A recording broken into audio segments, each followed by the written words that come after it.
Assalomu alaykum, aziz vatandoshlar.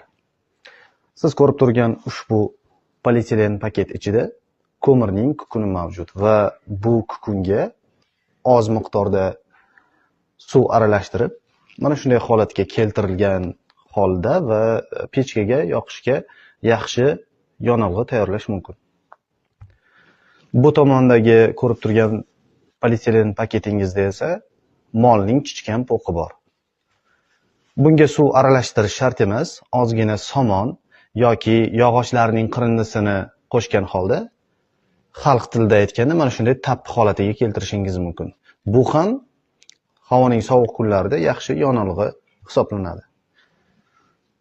Mening demoqchi bo'lganim esa, men mana shu ikki mahsulotni yaqin kunlarda patentlab olmoqchiman. Bu nima degani bo'ladi? Agar men ushbu ikki mahsulotni patentlaydigan bo'lsam, tayyorlash jarayonlarini men o'zim o'ylab topganman deb hujjatlashtiradigan bo'lsam, kelajakda sizlar bu ikki mahsulotni mening ruxsatimsiz tayyorlashingiz mumkin bo'lmaydi.